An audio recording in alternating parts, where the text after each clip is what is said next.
I was truly encouraged when I read that sentence that said that we're going to thrive during the Great Tribulation, because, I mean, Jesus said that that would be the greatest tribulation that has ever been, and unless those days were cut short, no flesh would be saved. So I always knew that, Jehovah's people would survive, but thrive? That's astounding and encouraging to know. Yes.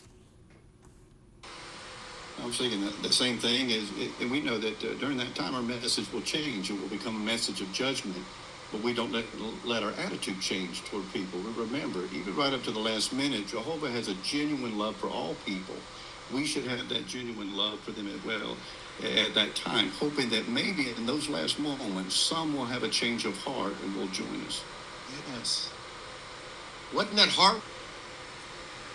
If you think about it, people or Jehovah's Witnesses can also change their heart, because people can, they always know that the destruction of Babylon the Great will come, but they don't really imagine it how it actually is. So they could stray away from Jehovah if they're scared, or once they see how Babylon the Great is really being destroyed. Been touched on, but I love that at the annual meeting when Brother Jackson brought that out, that we don't want to take our finger and be going, no last minute conversions.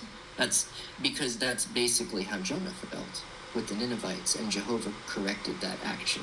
So can we imagine the parents in that picture? They open the door to their daughter and they go, no last minute convert. No, of course not. They're thrilled to death. So that's how we want to be when anybody comes back in. That's right. We might have been hit by this picture right directly into the heart, right? What happened? She saw the news, she got the picture. What did she do? You think the parents were... We've heard this invitation recently, go out, come home. She went home, not only to her parents, but she went home to Jehovah.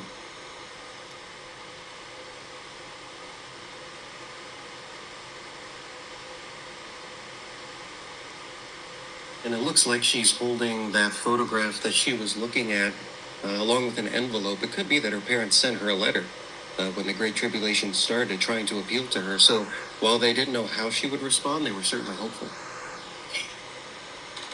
Sister? And we see disruption across the street. It looks like 2 police cars, and her father is holding the door but looking around. He's just checking out the situation. So there is some uneasiness on that street, and they're probably very happy that she's home. Get in here, girl. Get in here. Yes, indeed. Yes, indeed. This is their daughter. Thanks to the righteous judge of all the earth. Thank goodness. Let's look at 14 and 15, please. And the scripture in James 2nd chapter and verse 13 really sums it up. It says, for the one who does not practice mercy will have his judgment without mercy. Mercy triumphs over judgment. So again, we have mentioned over and over how Jehovah is so loving and caring. We don't have to worry about any of this. It will be all taken care of in his way. So with your comments and what we've talked about, I'd like to get your thoughts on this picture. My family and I had a nice long discussion about it, so I'd like to get your thoughts. Well, this family right in the front and center looks to me like the ones where the girl came home to her parents, and she's got her hand on her heart because she realizes what a wonderful blessing she has received by listening to Jehovah. Yes, indeed.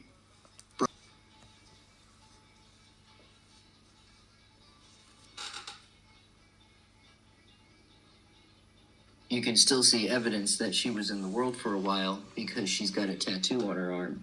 So I find that interesting, because we're going to come in with stuff. We're going to come in with baggage, but that's okay. Jehovah can take care of all of it.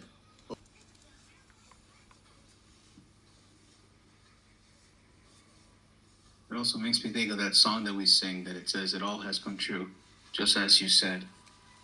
And this is what we're going to be expecting in the near future. Jehovah's promises will come true. Yes, very nice.